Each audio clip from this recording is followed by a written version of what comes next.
Nick Nwokedi grew up in the quiet town of Umuoji, nestled in Anambra State. His family lived modestly, relying on his father's tailoring business and his mother's small provisions shop to make ends meet. Despite their humble means, Nick's parents had one unshakable belief: education was the key to a better life. They poured everything they had into their son's schooling, and Nick never disappointed. He was a star student, winning numerous awards and accolades throughout his primary and secondary education. His crowning achievement came when he graduated as the best student in his secondary school, earning a full scholarship to Edo State University. The news was celebrated across the entire community, with people saying, "Nick will surely make it big." The night before his departure, his mother sat with him in their small living room, lit by a dim kerosene lamp. "Nick, remember who you are," she said, her voice firm yet affectionate.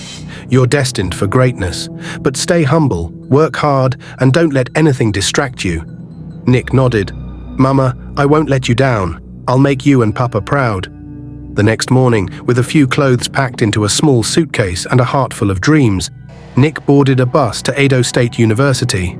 Nick's first impression of the university was awe-inspiring. The campus was bustling with life, its buildings grand and modern. Students zipped by in shiny cars, chatting on phones and carrying themselves with an air of confidence he had never encountered in Umuoji. "This is it," Nick thought as he stepped into his first lecture hall, clutching a leather-bound notebook his father had bought him as a parting gift. For the first few weeks, Nick was determined to stand out. He always arrived early to lectures, sat in the front row, and answered questions with confidence. However, he soon noticed something peculiar. A significant number of his classmates rarely attended lectures. Instead, they seemed to spend their days at parties, lounging at cafes, or hosting elaborate social events. Yet when test results were released, many of these same students had scores far higher than his. One day after class, Nick approached his lecturer, Dr. Oladel, a man known for his impeccable suits and stern demeanor. "Good afternoon, sir," Nick greeted, bowing slightly out of respect. "Yes, young man?" Dr. Oladel asked, barely looking up from the papers on his desk. "Sir, I wanted to ask about my recent test score," Nick began cautiously. "I reviewed the material thoroughly, and I'm certain I answered the questions correctly, but my grade was lower than I expected." Dr. Oladel sighed and leaned back in his chair. "Nick, let me give you some advice. Focus less on grades and more on making connections. This university isn't just about academics. It's about understanding the system." Nick frowned, confused. "The system, sir?" "Yes," Dr. Oladel said, his tone sharp. "Some students have certain privileges. Life isn't fair, Mr. Nwokedi, and this institution reflects that. Learn to adapt." Nick left the office feeling disillusioned. Over time, the truth became glaringly obvious. The students with the most money held all the cards. They drove sleek cars, wore designer clothes, and had access to resources Nick couldn't even dream of. They didn't need to study. Their wealth opened doors and granted them privileges Nick couldn't attain through hard work alone. Worse still, the most beautiful girls on campus gravitated toward these wealthy students, forming cliques that seemed untouchable. Nick couldn't help but feel invisible. His simple clothes and unassuming background made him a nobody in the eyes of his peers. One evening, as Nick sat in his dorm room, his roommate, Danladi, burst in, laughing as he tossed his car keys on the table. "Nick, why do you always bury your head in books?" Danladi asked, slumping onto the bed. "Because that's how I succeed," Nick replied tersely. Danladi chuckled. "In this school, success isn't in the books, my friend. It's in who you know, how you dress, and what you drive." Nick stared at him. "So are you saying all my hard work means nothing?" "I'm saying," Danladi replied, "hard work is good, but connections and cash, they're better." Nick's frustration grew. He had come to Edo State University believing that his brilliance would set him apart, only to find that the rules of the game were entirely different. One day, while walking to class in his modest dressing, he saw a very beautiful young lady named Priska, who was also walking to class. She had long, silky hair that shimmered under the morning sun, and her eyes sparkled with a quiet intelligence. She wore a fitted blouse and a pair of stylish jeans, exuding a confident, effortless charm.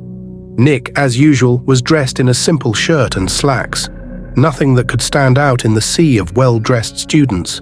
Summoning every ounce of courage, he decided to approach her. He quickened his steps and caught up to her, forcing a smile. "Hey, Priska, how's your day going?" he asked, his voice a little unsure. She looked up at him, her lips curling into a smile. "Oh, hi, Nick. I'm doing well. How about you?" They walked side by side toward the lecture hall, engaging in small talk about their courses and the university. To Nick's surprise, Priska seemed genuinely interested in their conversation. They laughed over some shared jokes, and the more they spoke, the more comfortable they became around each other. By the time they reached the classroom, Nick felt like he had made a real connection.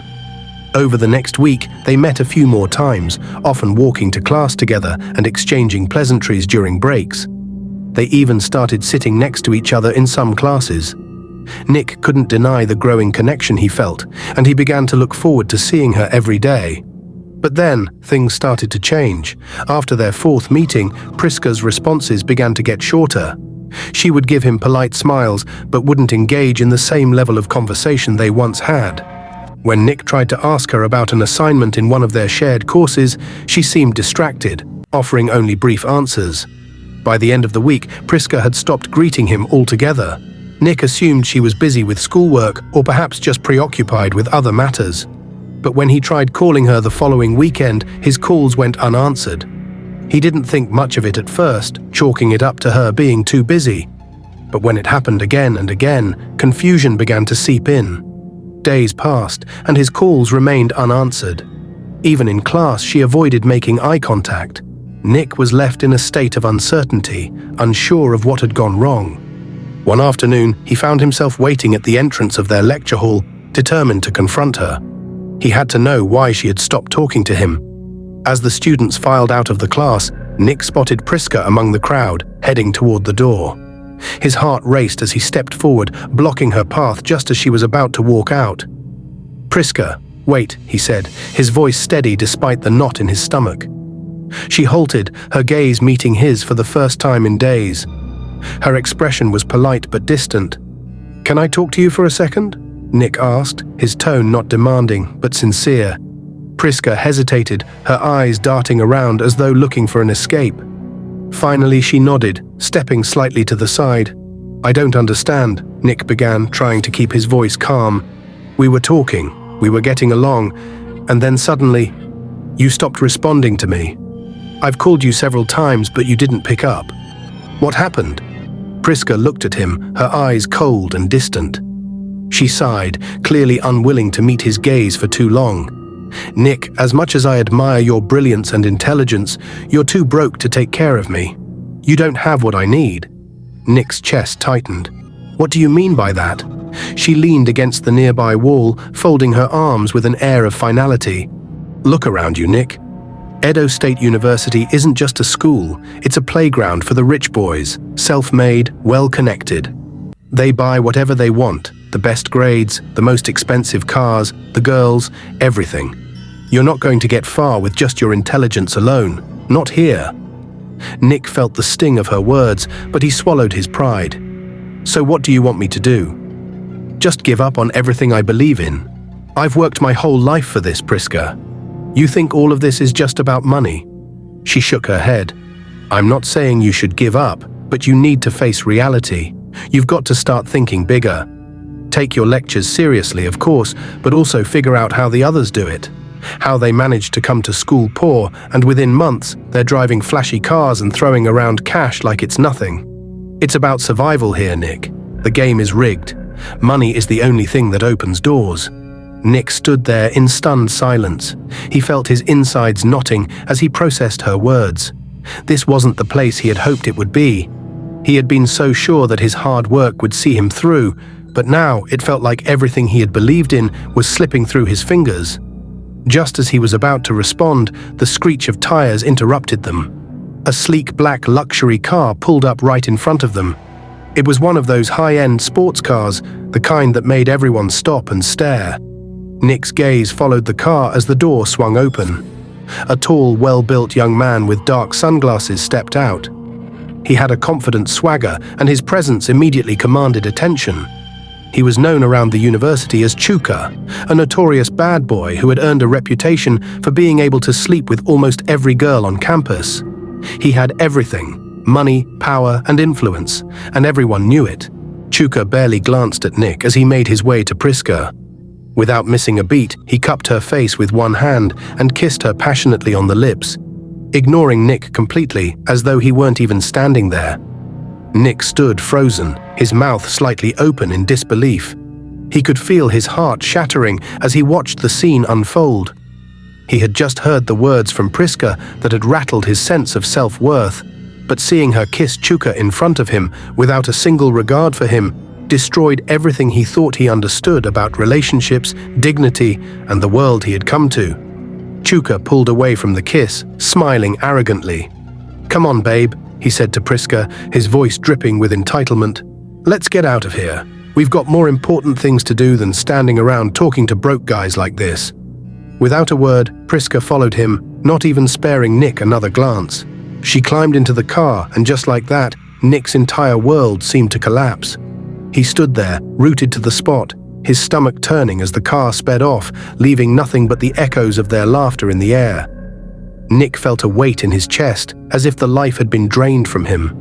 Everything he had believed in, every ideal he had held dear about working hard, staying true to himself, and earning success through perseverance, it all seemed meaningless now.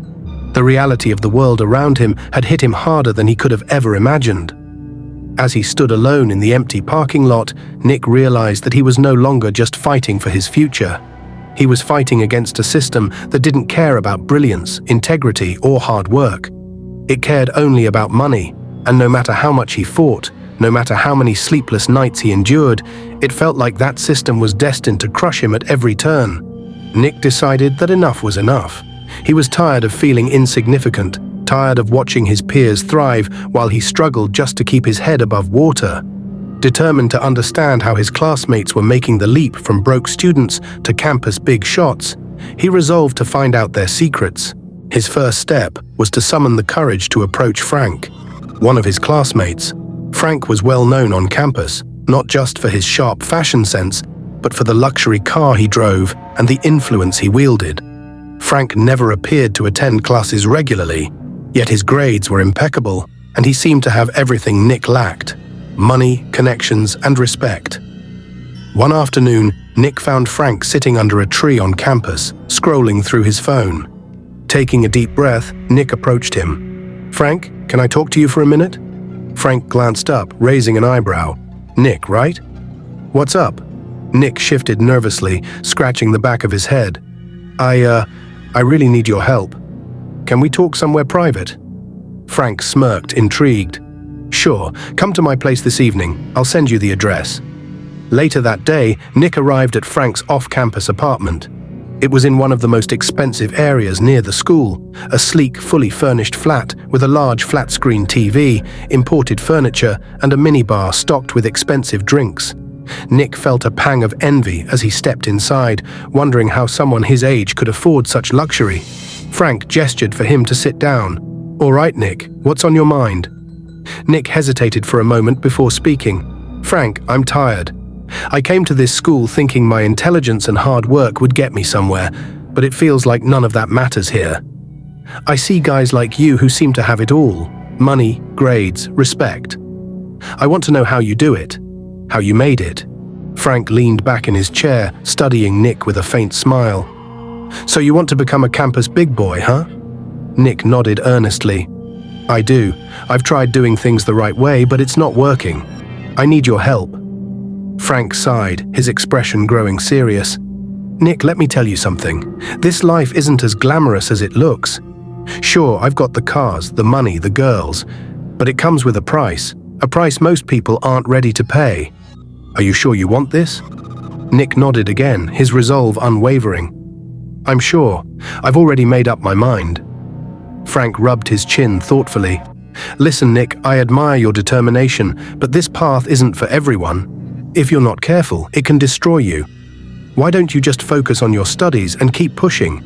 Eventually, hard work pays off." Nick's jaw tightened. "Frank, I've been working hard my whole life, and look where it's gotten me. Nowhere." I don't want to waste any more time. Please, just show me the way. Frank sighed again, shaking his head. All right, if you're that determined, I'll help you. But remember, once you step into this world, there's no turning back. Are you ready for that? I am, Nick said firmly, his eyes blazing with determination. Frank studied him for a moment before nodding. Fine, come back here tomorrow night. I'll introduce you to some people who can help you get started. But Nick, be careful what you wish for. This life is not for the faint of heart. Nick left Frank's apartment that evening feeling a mix of excitement and apprehension. He knew he was about to step into uncharted territory, but his hunger for success had blinded him to the risks. All he could think about was the day he would no longer be overlooked or underestimated. Little did he know, the path he was about to take would test not only his resolve, but his very soul. The next day, Nick showed up at Frank's place as promised. His determination was written all over his face, but Frank still hesitated.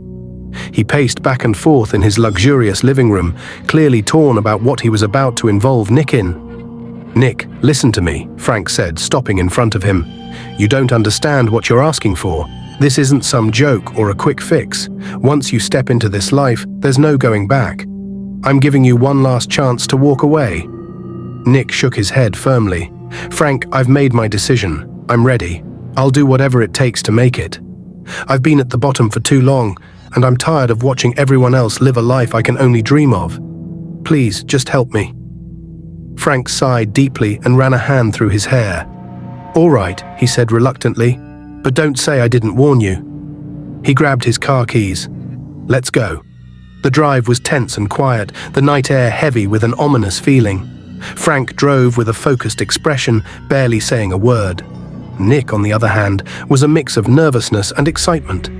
He didn't know what to expect, but his mind was too consumed with thoughts of finally breaking free from his struggles to consider the consequences. After about an hour, they reached a remote village on the outskirts of Edo. Frank pulled the car to the side of a dirt road and turned off the engine. From here we walk, he said, grabbing a flashlight from the glove compartment. Nick followed him as they made their way through a narrow path surrounded by dense trees. The silence of the night was broken only by the sound of their footsteps and the occasional rustling of leaves. After a while, they arrived at a small river. Frank stopped and pointed to the other side. We have to cross, he said, stepping into the shallow water. Nick hesitated for a moment before following. The cold water sent shivers up his spine, but he pressed on, determined to prove himself. On the other side of the river, they continued walking until they reached a clearing. In the middle of the clearing stood an old shrine, dimly lit by the flickering light of an oil lamp. The air felt heavy, almost suffocating, and Nick could feel his heart pounding in his chest. An elderly man dressed in traditional attire emerged from the shadows.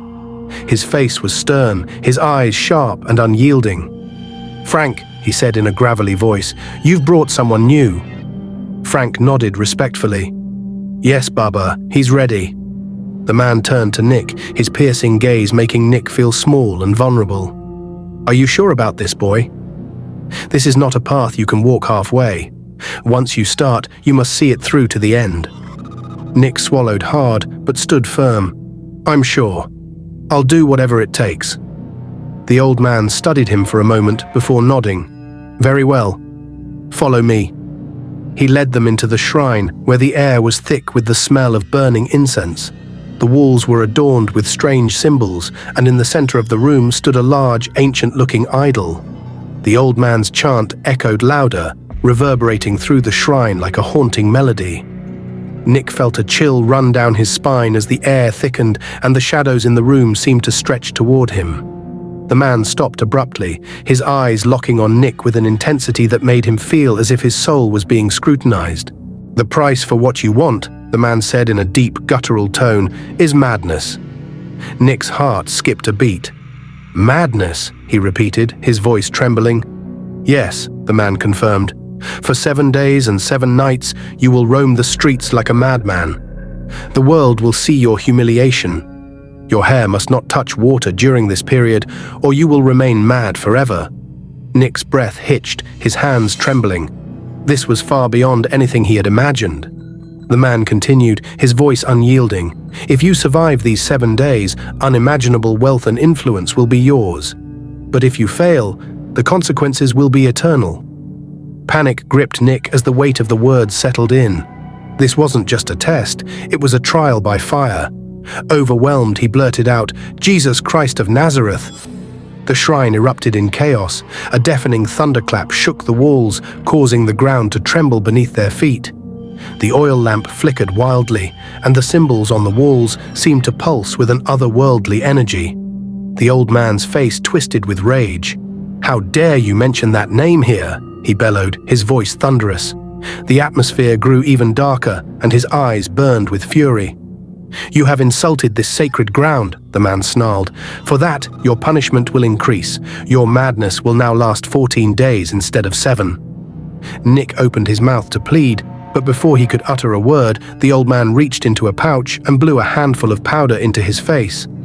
The powder stung his eyes and filled his nostrils with a pungent, choking smell. Nick staggered backward, clutching at his throat as a strange sensation overtook him. His body felt like it was on fire, his mind swirling with disjointed thoughts. He dropped to his knees, clawing at the air as an uncontrollable laughter bubbled up from his chest. Frank, standing in the corner, watched in horror. "Baba, are you sure about this?" he asked hesitantly. The old man shot him a withering glare. The boy made his choice. He must now pay the price. Nick's laughter turned to screams as he stumbled out of the shrine, tearing at his clothes. His mind felt like it was splitting apart, fragments of reality slipping away as madness consumed him. He ran blindly into the darkness, his shouts echoing through the night. Frank followed him at a distance, his face pale and his steps hesitant. As Nick disappeared into the shadows, Frank muttered under his breath, "I warned him.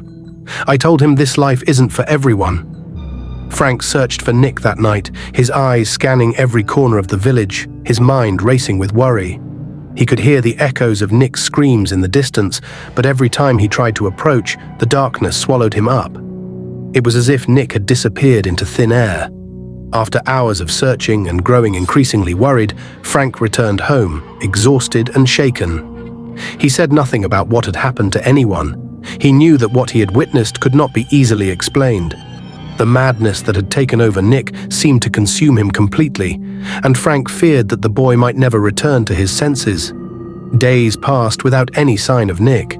Frank tried to go about his daily life, but the guilt of what he had led Nick into hung heavy on him.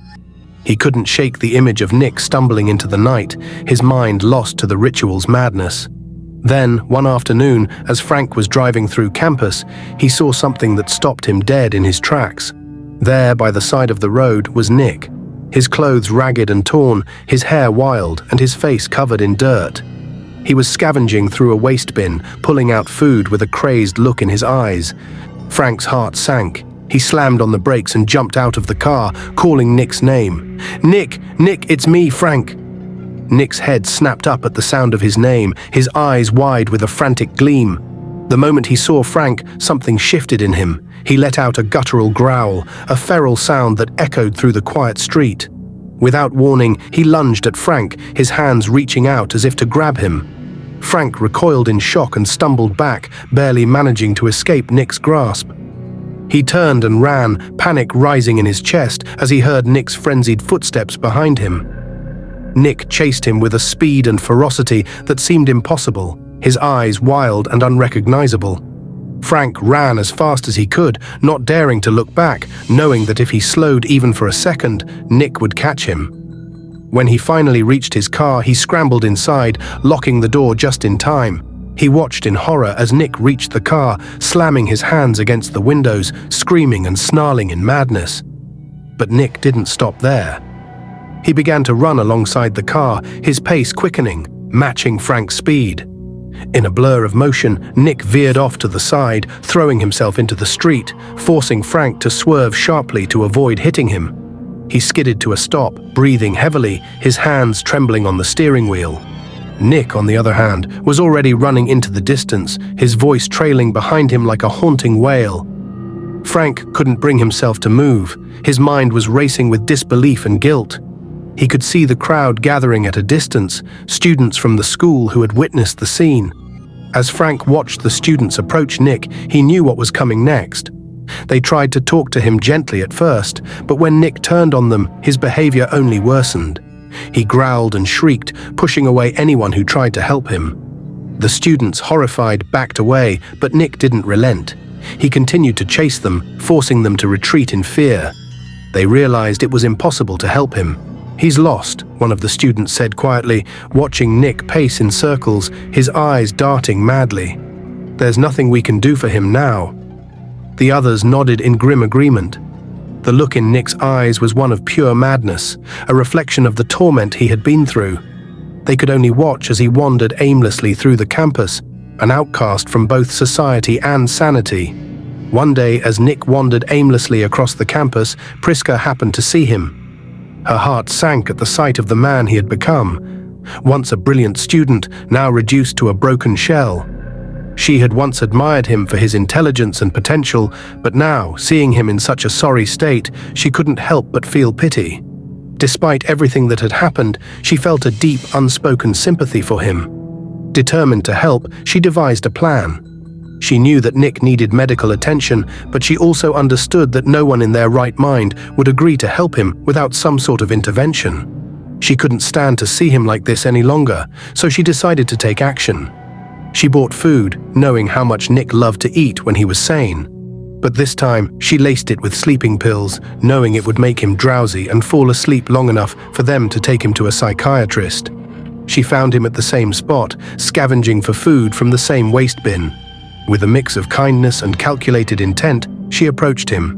"Nick, I've got food," she called out gently. "Come and eat. Please, just come with me. I can help you." Nick's wild eyes met hers, but his mind was too far gone to process the meaning behind her words. He staggered toward her, drawn by the offer of food. His hand shook as he reached for the food, and Priska watched with a heavy heart as he devoured it without a second thought.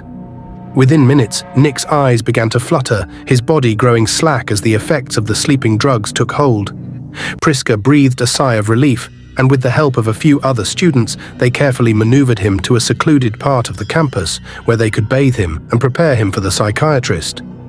They cut his hair, his once thick, unruly hair that had been matted and filthy, and began to wash him, hoping to bring some semblance of normality back to his broken state. But as they poured water over his body, something unexpected happened.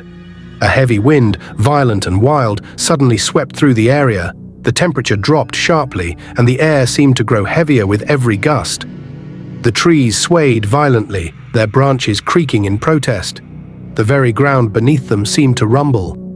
Priska and the students froze in place, panic seizing their hearts. They hadn't expected this. The wind seemed unnatural, as if it carried with it an ominous warning. The moment the water touched Nick's skin, an eerie chill filled the air.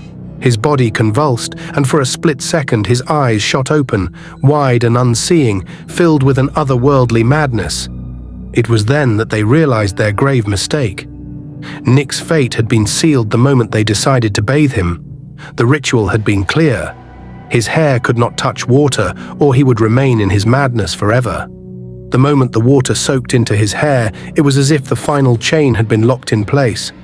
The winds howled louder, the darkness growing thick around them, and a distant thunder rumbled ominously in the sky. Frank, who had been nearby, coming to see how Nick was doing, heard the wind pick up.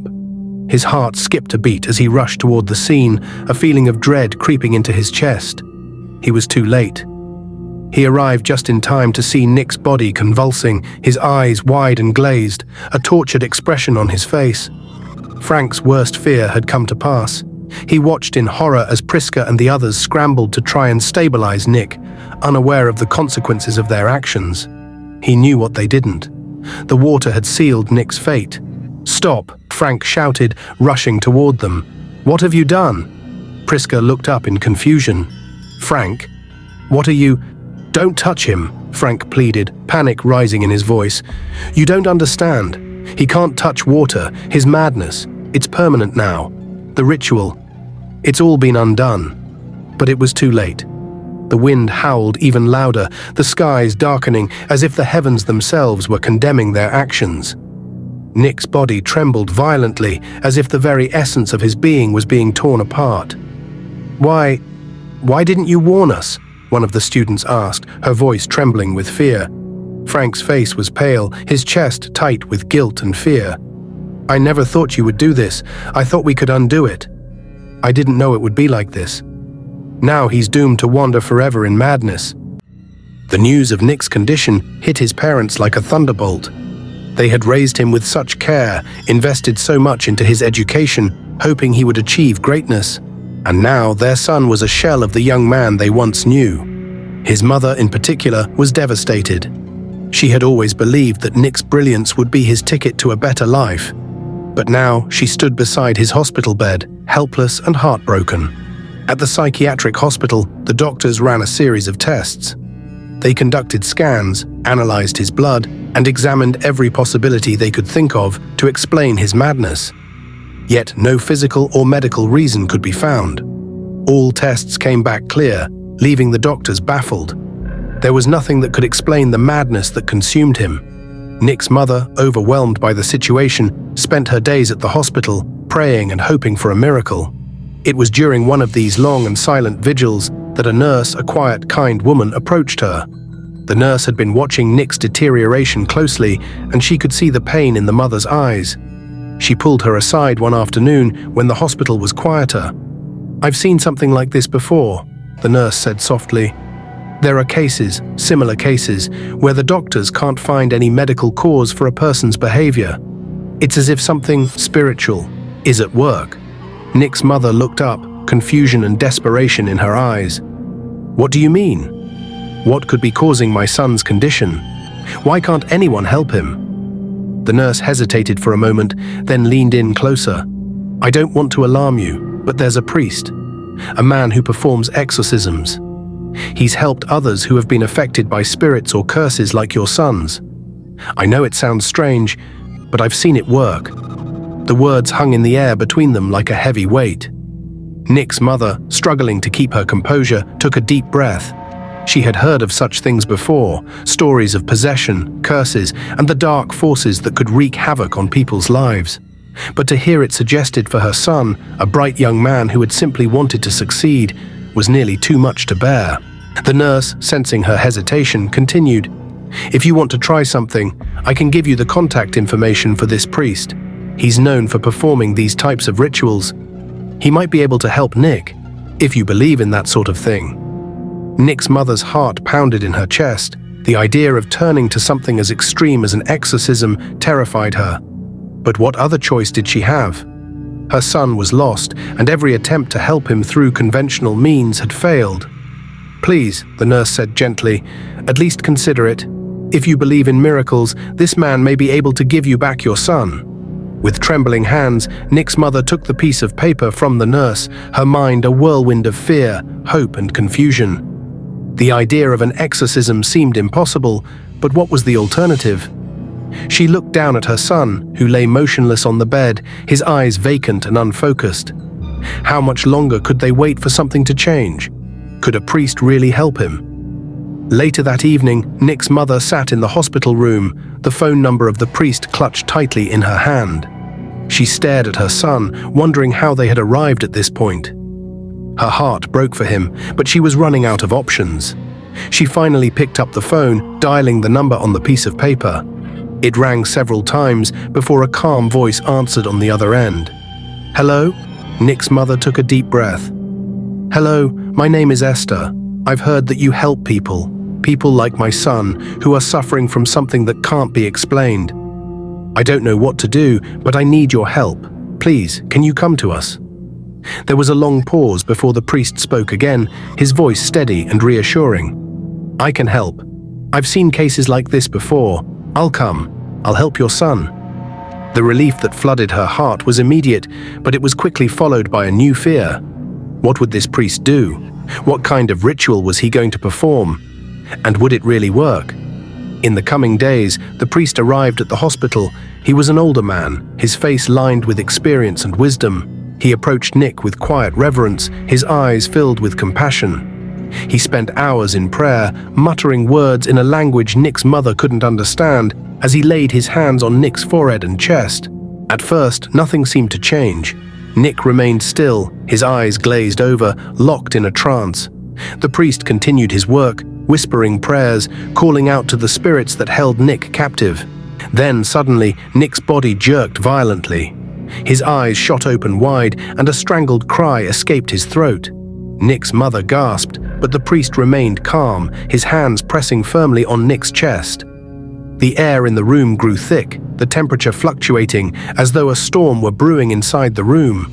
The priest's voice grew louder, and he spoke with authority, commanding whatever spirit had taken hold of Nick to release him. For a long moment, it seemed like nothing was happening. But then, Nick screamed. A raw, guttural scream that shook the very walls of the room.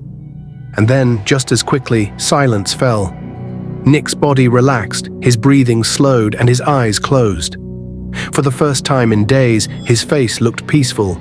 His mother dared not breathe, afraid that this moment of calm was fleeting. The priest stepped back, wiping the sweat from his brow. "It's done. The spirit has been removed. Your son will recover." Nick's mother collapsed to her knees, her tears flowing freely. She whispered thanks to the priest, unable to find the words for her overwhelming relief.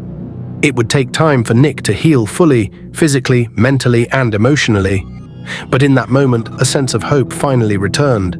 He had been given another chance at life, and with the support of his family, he would slowly rebuild the life that ambition and dark forces had once stolen from him. Nick spent the next year recovering at home, surrounded by the love and support of his parents. They helped him regain some of the strength he had lost, and with each passing day, he began to appear more like the young man they once knew. Bright, thoughtful, and eager to pursue his future. However, beneath the surface, the darkness that had consumed him still lingered, and he kept the truth about what had really happened a secret from everyone, even his parents. Whenever his mother asked him, Nick would brush it off with vague responses. He would say he didn't remember much, that the last thing he recalled was studying late one night, and then everything went blank. He couldn't bring himself to tell them the truth, the bargain he had made, the spirits he had faced, and the price he had paid. Instead, he tried to move forward as if the past never happened. His parents, relieved that their son had returned to them, did not press him for details. They were just grateful to have him back, even if he was different.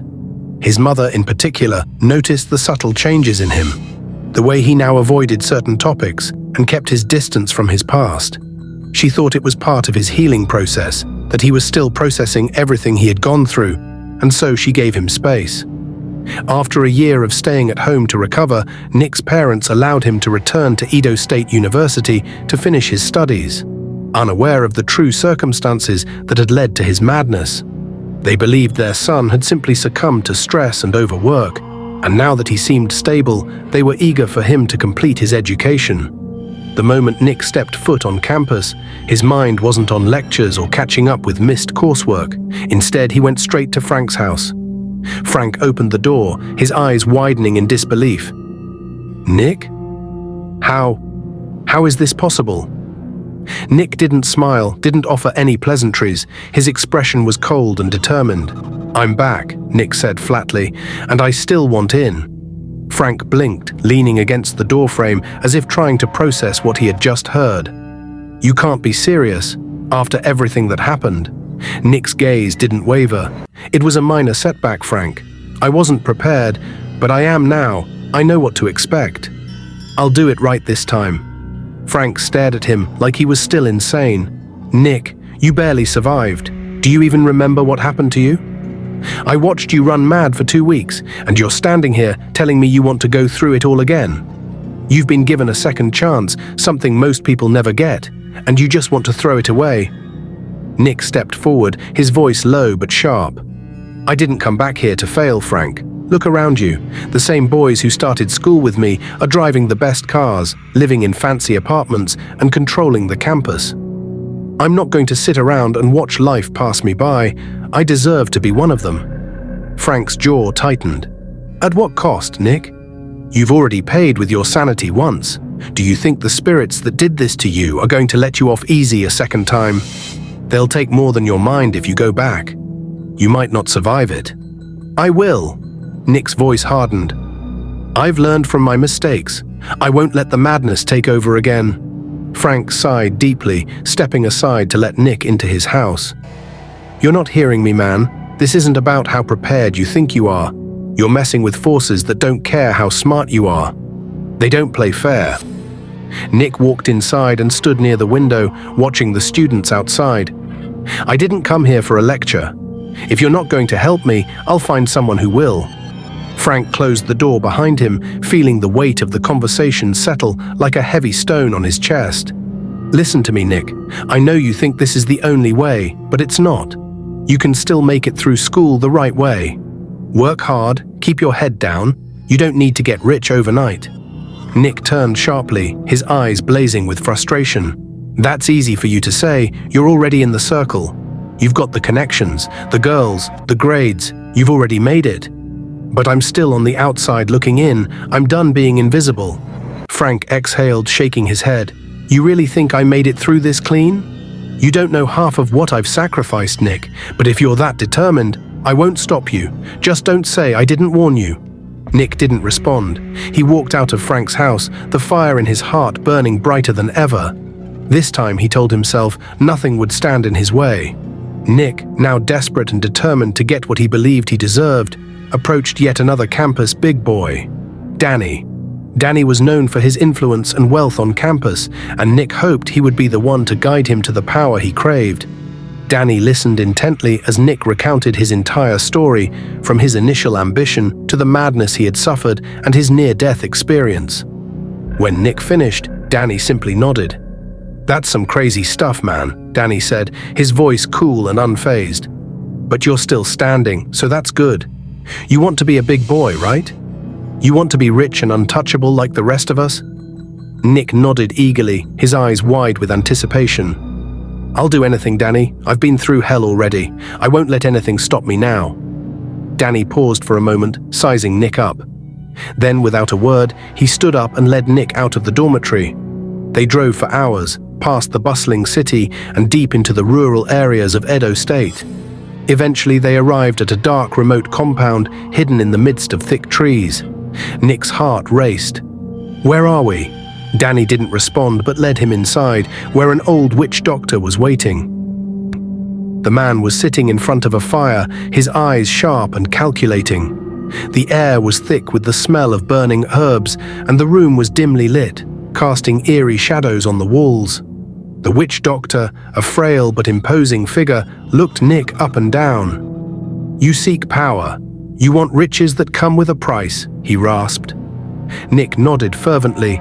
Yes, I'm willing to do anything. Just give me the chance to be like them. The witch doctor's eyes flickered with a strange gleam as he motioned for Nick to sit in front of him. He handed Nick a small weathered dice. Throw this, he said. The dice will tell us your fate. Nick hesitated for only a moment before shaking his head and tossing the dice across the floor. It clattered against the stone ground and landed with a thud. As Nick peered at it, his heart skipped a beat. The dice had landed on number 5. The witch doctor looked at him with an unreadable expression. You will be rich, but you will die soon after. Nick froze, confusion and fear creeping over him. What do you mean? How can that be? I thought I'd have it all. The witch doctor's voice was steady, almost too calm. The dice have spoken. You will achieve your wealth and influence, but at a great cost. Your life will be cut short. Your greed will be your downfall. It is the price you must pay. Nick's chest tightened as panic set in. I don't care about dying, as long as I have everything I've ever wanted, he shouted, his voice raw with desperation. Danny, standing quietly in the background, finally spoke. The choice is yours, Nick. You've heard the price. What you decide is up to you. You may be rich, but in the end, it won't matter if you're dead. Nick's mind spun, torn between the allure of wealth and the terrifying truth that was now hanging over him. But his ambition, his hunger for success, clouded his judgment. He was too far in, too committed to turning back.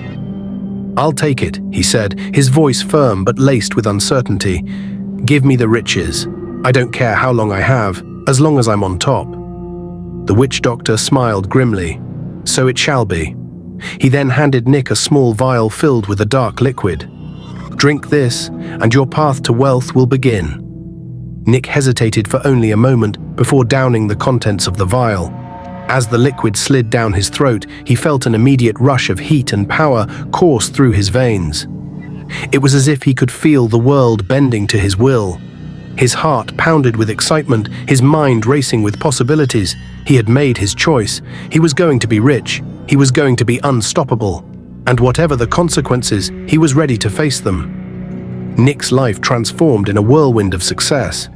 He had bought his first car, a sleek black sedan, and then another, a flashier model that made heads turn whenever he drove through campus. His ambition had paid off. He had the wealth, the cars, and even a brand new house to call his own. To many, he was the epitome of success, the kind of campus big boy that everyone admired and envied. But even with all his newfound wealth and power, there was one thing that still gnawed at him, a wound he couldn't shake. It was the memory of Priska, the beautiful girl who had once shown him kindness, only to abandon him without an explanation. The sting of that day when she kissed another man in front of him, while he had watched helplessly, remained fresh in his heart. He had never forgotten her. In fact, that moment had fueled much of his drive to become the man he was now. He had sworn to himself that he would show her just how far he could go, how much he could achieve. He couldn't let her get away with dismissing him like that. Now, with the power and riches he had craved, he was determined to make her regret her actions. He would show her that he was more than the boy she had once walked beside. Nick began searching for her, his attempts growing more desperate as time passed. He called everyone he knew, visited places where she might be, and tracked down old acquaintances in hopes of finding a clue. After what felt like an eternity, he finally got a lead. Priska had moved into a new apartment. His heart raced as he prepared for the moment. He wasn't going to show up in his old, beat-up clothes. This time, he was going to impress her. Nick slipped into one of his new flashy cars, the one with tinted windows and a roaring engine that demanded attention. He revved the engine as he sped toward her new place, feeling a sense of satisfaction with every turn of the wheel. When he pulled up in front of her apartment complex, he couldn't help but feel a wave of pride. He had everything now. He had wealth, power, and influence. And soon he would have Priska too. But as he walked up to her door, he began to feel an odd sense of unease. He had imagined this moment so many times, how he would show up, drive up in style, and sweep her off her feet. But something was different now. The last time he had seen her, she had been just a girl to him, someone who could make him feel small. But now, he was a different person. He wasn't the same boy who had begged for her attention. He was rich, powerful, and confident. He knocked on the door, waiting for what felt like an eternity. When the door finally opened, it wasn't the young, flirtatious Priska he had expected. Instead, the woman who greeted him was calm, serene, and almost unrecognizable. Priska stood before him, her once glamorous appearance replaced by a more humble, graceful demeanor. She was dressed modestly, her face glowing with an inner peace that was foreign to Nick. Her eyes, once filled with playful mischief, now reflected a deep sense of purpose. "Nick?" she said softly, almost as if she hadn't expected him. Nick stood frozen for a moment, taking in the sight of her. It wasn't the reaction he had expected. He had imagined her swooning over his success, showering him with admiration for the man he had become. But instead, she simply stood there, looking at him with calm recognition. "Priska," Nick began, his voice tense, "I've come to show you what I've become. I've done it, all of it. I've built myself up. I have cars, a house, everything I ever wanted. I'm not the same guy you turned your back on." He stepped closer, hoping she would see the man he had transformed into. "I thought you might be impressed, but it seems like you've changed." Priska smiled faintly, a gentle but distant expression. "I have changed, Nick. I've given my life to God now. I found something far greater than wealth or power. What I once sought no longer holds any appeal to me." Nick felt a knot form in his stomach. This wasn't what he had expected. "What do you mean?" "You were the one who left me. You kissed that guy in front of me. Don't you see? I did all this for you. I wanted to prove myself to you." Priska's expression softened with understanding. "Nick, I understand how you must feel, but the truth is, I was wrong to ever play with your emotions. And you "You've lost your way." She sighed deeply. "What you're seeking isn't going to bring you happiness. It's just an illusion. All of this, wealth, status, power, it's temporary. The real peace comes from within, from knowing who you are in God." Nick's anger flared, his frustration rising as he couldn't comprehend what she was saying. "So this is it? After everything I've done, you just turned your back on me and found God?" "I didn't turn my back on you, Nick. I let go of the things that were holding me back from finding the truth. I care for you, but I can't let you destroy yourself in pursuit of something so empty." Priska stepped back from the door, her voice filled with a quiet strength. "You need to find your own peace, Nick, and it starts with letting go of all this." Nick stood there, staring at her, as a realization slowly began to sink in. She wasn't the same person he remembered, and neither was he. But in that moment, it felt like no matter how far he had come, he had lost the one thing that had once meant the most to him: Priska's love and respect. As Nick turned to leave, the weight of his choices pressed heavily on him. He had spent so long chasing a version of success that he now realized had been hollow all along. But it was too late to turn back. All that was left was the emptiness of everything he had achieved, and the loneliness of knowing that the price had been far too high. Nick couldn't shake the heavy emptiness that followed him everywhere. His once glamorous lifestyle now felt suffocating. The sleek cars, expensive clothes, and extravagant parties, all the things he once thought would bring him happiness, now seemed like chains wrapped tightly around him. As the months passed, news began to circulate around campus. One by one, the so-called campus big boys began to fall. Some were found wandering the streets, speaking nonsense as madness gripped their minds. Others met mysterious and sudden deaths, car accidents, unexplained illnesses, or simply disappearing without a trace. Nick watched it all unfold, his unease growing with every story he heard. Each time another wealthy student's life unraveled, he felt the walls of his own reality closing in on him. Frank's transformation had been the most shocking. One day, the flamboyant, flashy Frank had simply vanished. When he resurfaced, he was different. He wore simple clothes, stopped attending the wild parties, and spent most of his time in the campus chapel. Frank had given up his luxury apartment and flashy car, choosing instead to preach to anyone who would listen about the dangers of chasing wealth through dark means. Rumors spread that Frank had gone to a church far from campus and confessed everything. It was said that he had thrown his keys and designer clothes at the altar, begging for mercy. He now led prayer meetings and fasted regularly, warning others about the path he once walked. Nick saw him one day, standing at the edge of the school field, speaking passionately to a small group of students. Nick kept his distance, unable to face him. But the more he tried to avoid Frank, the more the campus pastor's words seemed to find him. "There is no peace in the riches gained from the dark," Frank's voice echoed in Nick's mind late at night. "You might gain the world, but you will lose your soul. Turn back before it's too late." Nick brushed it off at first, but deep down, fear gripped his heart. One night, Nick sat alone in his car, parked outside a club he used to frequent. He stared at his reflection in the rearview mirror. His eyes looked tired, hollow. He hadn't slept properly in weeks. "How did it come to this?" he muttered. Suddenly, his phone rang. It was an unknown number. Against his better judgment, he answered. "Nick?" The voice on the other end was faint but familiar. It was Priska. "Priska?" Nick sat up, startled. "How did you—" "I heard about everything," she interrupted softly. "I've been praying for you." Nick clenched his jaw. "I don't need your prayers. I'm fine." "You're not fine," she said firmly. "I can feel it. You don't have to continue down this path. God is still waiting for you." Nick laughed bitterly. "God? Where was God when I needed him?